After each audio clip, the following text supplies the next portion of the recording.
So guys, what if I say that you won't get paid even after making profits in your live account? This video is very important to you if you're trading into prop firms, क्योंकि यहाँ पे कुछ ऐसे rules के बारे में मैं बात करने वाला हूँ जो रूल्स अगर आप फॉलो नहीं करते तो आपका प्रॉफिट भी आपको नहीं मिलेगा लाइव अकाउंट में। तो गाइज अगर आप इस वीडियो पे नए हैं तो प्लीज इस चैनल को सब्सक्राइब कर लीजिए। यहाँ पे मैं फॉरेक्स और क्रिप्टो से रिलेटेड कंटेंट बनाता रहता हूँ। और साथ ही साथ गाइज इस वीडियो के एंड में मैं एक टिप पे दूंगा जिससे आप जो आपका पे आउट फंसा हुआ है आप उसको ले सकते हैं। बहुत सारे मुझे लोगों ने डीएम करे कि भाई मेरा इस रीजन की वजह से पे आउट रिजेक्ट हो गया है, मेरा इस रीजन की वजह से पे आउट डिले हो गया। और जो कहीं ना कहीं वो रूल्स एक्चुअली में एग्जिस्ट करती हैं। जब आप प्रोफर्म के कॉन्ट्रैक्ट साइन कर रहे होते हो उसमें होता है, बट बहुत सारे लोग हैं जो नहीं पढ़ते उन कॉन्ट्रैक्ट्स को। क्योंकि मुझे पता है, क्योंकि मैं उन कॉन्ट्रैक्ट्स को पढ़ता हूँ, तो इसलिए मैंने सोचा क्यों ना एक जनरल अवेयरनेस के लिए एक वीडियो बनाया जाए और आप लोगों को बताया जाए। तो गाइस प्लीज इन 5 पॉइंट्स को जरूर आप ध्यान से सुनना सो दैट आपका पे आउट रिजेक्ट होने या डिनाइन होने से बच जाए। Guys rule number 1 which is payment. तो गाइस अगर आप भी अपना अकाउंट खरीदते हो, इवैल्यूएशन खरीदते हो, तो प्लीज किसी दूसरे का कार्ड यूज करके या किसी दूसरे का क्रिप्टो वॉलेट यूज करके अकाउंट या चैलेंज मत खरीदना। उससे क्या होगा, जब आप पे आउट रिक्वेस्ट करोगे तो जो रिस्क टीम है वो आपका जो पे आउट है उससे रिजेक्ट कर दी या आपसे या तो आपसे एक्सप्लेनेशन मांगे। क्यों? क्योंकि रिसेंटली में मेरे को एक डीएम आया था, उसमें उनका ये केस था कि उन्होंने अपना चैलेंज बाय किया था एक ऐसे यूएसडीटी वॉलेट से जिस यूएसडीटी वॉलेट से किसी और बंदे ने भी अपना चैलेंज बाय किया था सेम कंपनी में। लेट सपोज मैं राकेश हूँ, मैंने TRC20 के बाइनेंस से क्रिप्टो से अपना अकाउंट बाय कर लिया और मैंने अपने दोस्त का जो कि दूसरे केवाईसी पे किसी दूसरे नाम से सेम ही वॉलेट एड्रेस से मैंने उसका अकाउंट में बाय करा दिया। तो यहाँ पे मैंने कंपनी का एक जो टर्म है उसे वॉयलेट किया जो कि एक हिडन होता है, जहाँ पे आप अपनी पेमेंट जो मेथड है आप शेयर नहीं कर सकते किसी और के साथ। ना आप अपना पेमेंट मेथड खरीदने के लिए शेयर किए, ना ही जब आप अकाउंट पे आउट लेते हैं तो किसी ऐसे अकाउंट पे पे आउट मत लीजिए जो कोई बंदा यूज कर रहा है। मतलब मेरे नोन में मेरे अलावा उस सेम कंपनी में कोई दूसरा केवाईसी नहीं होना चाहिए, ना वो डेबिट कार्ड के लिए, ना वो क्रेडिट कार्ड के लिए, ना या वो पेमेंट्स के लिए, ना इवैल्यूएशन बाय करने के लिए। अब हम गाइस हम पढ़ते हैं आगे अपना point number 2 which is KYC. Guys recently आपने देखा होगा कि केवाईसी की वजह से बहुत सारे पे आउट रिजेक्ट हुए। सबसे बड़ा उसमें रीजन है कि जब आप 2-3 पे आउट मार लेते हो तो कंपनी आपको रीडू केवाईसी करने के लिए बोलते हैं, यानी केवाईसी दोबारा से करने के लिए बोलती है, जो कि एक अनएथिकल प्रैक्टिस है एज प्रोफर्म के द्वारा। बट क्या कर सकते हैं, अभी हमारे पास रेगुलेशन नहीं है तो हम कुछ नहीं कर सकते। बट इसको अवॉइड कैसे कर सकते हैं, आप अपना केवाईसी अच्छे से कंप्लीट कीजिए, दोबारा कोऑपरेट कीजिए उनके साथ। आप किसी दूसरे बंदे का केवाईसी ना यूज करें। लेट सपोज मैं मेरा एज नहीं हुआ, मैं 16 साल का हूँ, 15 साल का हूँ, बट मैं अपनी मम्मी के केवाईसी यूज करके ट्रेड कर रहा हूँ, मैं अपने पापा के केवाईसी यूज करके ट्रेड कर रहा हूँ। लेट सपोज मैंने अपने पे मैक्स एलोकेशन रीच कर लिया, मैं किसी दूसरा केवाईसी ट्रेड कर रहा हूँ, या मैं किसी के लिए अकाउंट मैनेज कर रहा हूँ उसी केवाईसी पे ट्रेड कर रहा हूँ, या मैं एक ऐसे एड्रेस पे हूँ जहाँ पे मेरा भाई भी उस कंपनी में ट्रेड कर रहा है, मैं भी उस कंपनी में ट्रेड कर रहा हूँ। तो ये सारी चीजें प्रॉब्लम हो सकती है केवाईसी करने के दौरान, या केवाईसी की वजह से आपका पे आउट रिजेक्ट हो सकता है। जब आप केवाईसी करते हैं तो इन प्लीज बातों का ध्यान रखिए, आप क्लीन एनवायरनमेंट में रहिए, आपके आसपास कोई बंदे की आवाज ना आए जब आप केवाईसी करते हैं, वो बहुत ही इंपॉर्टेंट है। क्योंकि मेरे एक दोस्त का अल्फा वाले ने केवाईसी रिजेक्ट किया था जस्ट बिकॉज किसी और बंदे का इन्वॉल्वमेंट हो गया था ड्यूरिंग केवाईसी जब वो लाइव चेक करते हैं। तो ये सब जो सिली मिस्टेक्स है आप इन्हें अवॉइड कीजिएगा during KYC. Point number 3 which is excessive risk. तो गाइस बेसिकली ये इनडायरेक्टली ट्रेडर्स को फोर्स कर रहे हैं कि आप 1 या 2% से ज्यादा रिस्क ना करो। आप जिस भी प्लेटफॉर्म में ट्रेड कर रहे हो आप उनके सपोर्ट से प्लीज बात कीजिए, या आप उनके हिडन एफएक्यूज या उनके डिजायर्ड जो रिस्क होता है इन लाइव अकाउंट्स आप उनसे कांटेक्ट कीजिए, बात कीजिए, देन ही आप पता करके आप रिस्क लीजिए। बिकॉज इवेल्युएशन में रिस्क अनलिमिटेड अलाउड होता है किसी किसी कंपनी में, बट आप लाइव अकाउंट लेते हैं तो वहां पर रिस्क बहुत लिमिटेड होता है। ऑल दो आपको वेबसाइट पे लिखा नहीं मिलेगा जब आप चैलेंज बाय करते हो कि हमारा लाइव अकाउंट में इतना रिस्क है। लेट सपोज हम अगर फंडेड नेक्स्ट की बात करें तो आपको ट्विटर पे बहुत सारे यहाँ पे केसेस मिल जाएंगे जहाँ पे वो 1% से थोड़ा सा ज्यादा रिस्क करने की वजह से ट्रेडर्स का पे आउट मार देते हैं, which is totally totally wrong. As a trader आपके पास अपनी, जब तक आप डीडी रीच नहीं करते आप उनका कॉन्ट्रैक्ट ब्रीच नहीं करते। तो बट वो लोग करते हैं ऐसा कुछ तो बिहेवियर लाके, सेडी बिहेवियर आप बोल सकते हो। जैसे अगर हम फंडिंग पिप्स की बात करें तो जैसे उन्होंने अपने वेबसाइट पे लिखा है कि आप एक दिन में लाइव अकाउंट में 5% से ज्यादा नहीं उड़ा सकते, बट अगर आप लाइव अकाउंट पे एक ट्रेड में 3% से ज्यादा रिस्क लिए या आपका इक्विटी 3% से ज्यादा गया तो ऑटोमेटिकली जो आपका अकाउंट है वो ब्रीच कर देते हैं वो लोग। तो आप देख सकते हो किस तरीके से इन्होंने डबल गेम ले रखा है। तो ये सब चीजें मैं इसलिए बता रहा हूँ क्योंकि मैं नहीं चाहता कि एक छोटी सी मिस्टेक्स की वजह से आपका जो पे आउट है वो अटक जाए। क्योंकि हमें एज अ ट्रेडर मेरा काम है ट्रांसपेरेंट रहना, आप लोग को वो चीज बताना। Even I am promoting all those firm, but मैं उनकी हिडन चीजें आपसे छुपा नहीं दूंगा। अभी रिसेंटली बहुत सारी कंपनी अपना अपना हिडन रूल लेके आती है। जैसे कि आप उनका मैक्स लॉट, हर अकाउंट के लिए उन्होंने एक लॉट साइज़ बना रखा है, आप उसको चेक कर सकते हो कि मैक्स लॉट साइज़ आप रूल ना ब्रेक करें, मार्जिन रूल ब्रेक ना करें। मतलब अगर जैसे ब्लूबेरी की बात करो आप, तो 150% से अगर नीचे आपका मार्जिन गया तो वो आपके लिए एक वार्निंग भेजेंगे जिसमें आपका जो लेवल है वो नीचे कर दिया जाता है। तो ये भी एक एक्सेसिव रिस्क में आता है। मैक्स लॉट रीच कर जाते हैं, इनका कुछ रूल होता है। तो इस तरीके से आप जो भी चीज़ करें एक बार चेक करके उसके बाद आप कंपनी से बात कर लें, तो आप टाइम टू टाइम आप उनके डिस्कॉर्ड चेक करते रहें, कुछ नया रूल तो नहीं लेके आए हैं।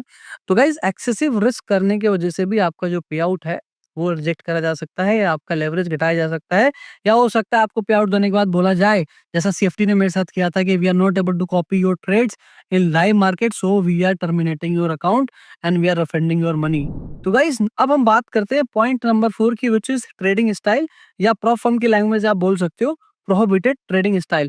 मतलब ये कुछ टाइप की ट्रेडिंग अगर आप करते हो तो ये भी आपका एक कारण बन सकता है पे आउट रिजेक्ट होने का। तो सबसे पहला हम बात करते हैं कंपनी के, जो आपको कॉमन दिख जाएगी सबके एफएक्यूज में, which is one side betting.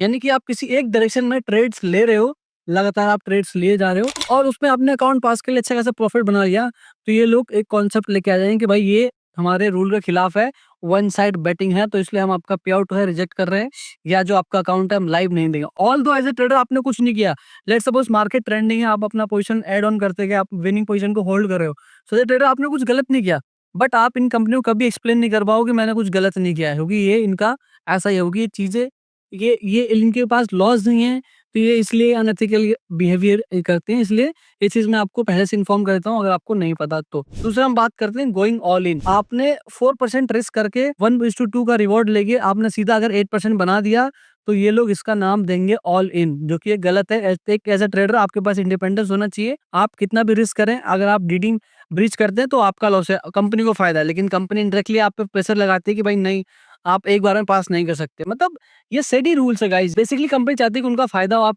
एक ही ट्रेड में अकाउंट पास ना करो। तीसरी चीज गाइस जो प्रोहिबिटेड हो सकती है, व्हिच इज न्यू ट्रेडिंग। बहुत सारी कंपनी अपना जो टाइम विंडो है कि न्यूज से 2 मिनट पहले, 5 मिनट बाद, या 5 मिनट पहले, 10 मिनट, सब अपना अपना टाइम विंडो रखती है कि इस दौरान आप अपने लाइव अकाउंट्स में ट्रेड नहीं कर सकते।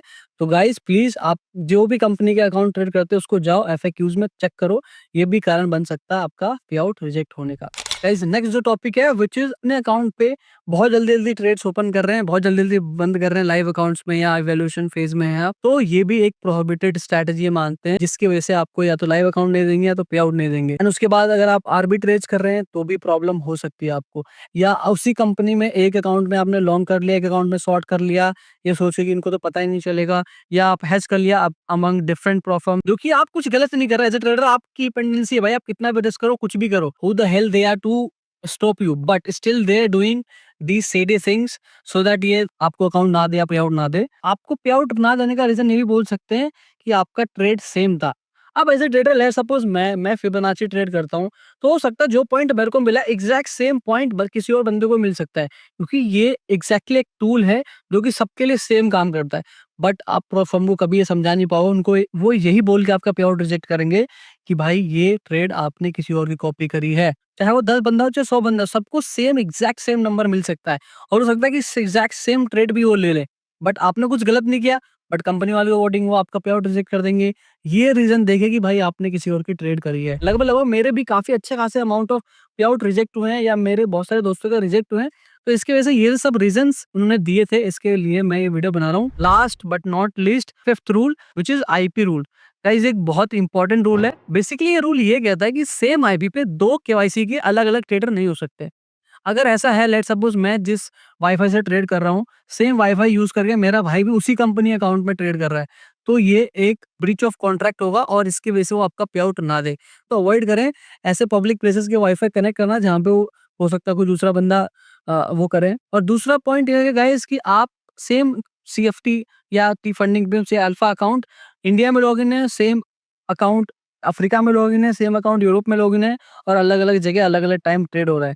तो ये भी एक ब्रीच ऑफ कॉन्ट्रैक्ट है या ब्रीच ऑफ रूल बोल सकते हो, जिसकी वजह से आपका पे आउट रुक सकता है या आपको लाइव अकाउंट ना दिया जाए। उसके बाद कॉपी ट्रेडिंग स्ट्रैटेजीज आप जो यूज करते हैं, जो सॉफ्टवेयर यूज करते हैं, जो कि कुछ प्रोहिबिटेड होती हैं, कुछ अलाउड होती हैं, तो आप ये सब चीज उनसे पूछ लें, उनके सपोर्ट से पूछ लें। अगर वो बोलते हैं तो प्लीज आप यूज करें, एल्स आप यूज ना करें। तो गाइज ये बहुत आई थिंक 5 ऐसे पॉइंटर्स थे जो आपको तब पता चलेगा जब आप प्रॉफिटेबल हो जाओगे, जब आप रिस्क टीम के पास जाओगे, जो कि 95% ट्रेडर आज तक रिस्क टीम तक पहुंच नहीं पाए हैं, तो उनको ये पता ही नहीं। ये 5 रूल सिर्फ 5% ट्रेडर ही जानते हैं जो एक्चुअली में प्रॉफिट हिट करते हैं, और उन्होंने ये कभी ना कभी ये सब चीज जरूर एक्सपीरियंस किया होगा।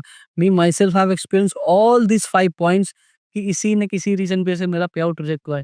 तो गाइस हम बात कर लें कि आखिर ये हैक क्या है, इन सब चीजों को अवॉइड करके अगर आपने मिस्टेक कर दिया तो उसको कैसे ओवर करें। Hack number 1, before you by any perform challenge, any evaluation challenge, please go to their FAQs and read all the hidden rules, read all the prohibited strategies, so that it becomes really easy to you to understand that which trading strategies are allowed, how much risk is allowed, मतलब सारी चीज आपको पता चल जाएगा। दूसरी चीज है, you can keep checking their Discord announcement section, क्योंकि Discord में अगर आप रहते हो तो बहुत सारे रूल ये लोग तुरंत लेके आते हैं, जैसे आज लेके आए, परसों लेके आए, क्योंकि वेबसाइट में नहीं अपडेट होता, बट आपको डिस्कॉर्ड में ये लोग अपडेट कर देते हैं, या ट्विटर पे अगर इनको आप फॉलो करते हो तो ये लोग अपडेट करते हैं। और हैक नंबर 3 है, you can follow my friends page platform media, जहां पे आपको कोई भी अगर इनमें से इशू आता है तो ये उसको हाईलाइट करते हैं और आपके पे आउट्स को दिलाने में मदद करते हैं। ये ऑलमोस्ट अभी तक मोर देन 300 के पे आउट्स दिला चुके हैं। मेरे खुद का जो एक ट्रेडर था उसको प्रॉब्लम हुआ था, जहाँ पे कंपनी फालतू में इंटरव्यू ले रही थी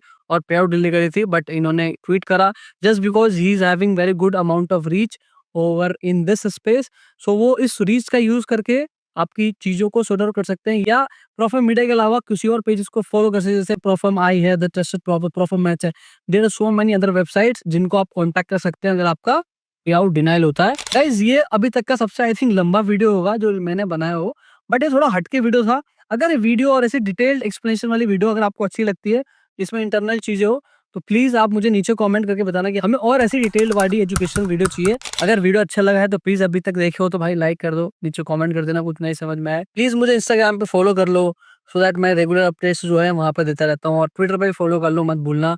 तब तक के लिए मस्त रहिए, आबाद रहिए और बोलते रहिए भारत माता की जय।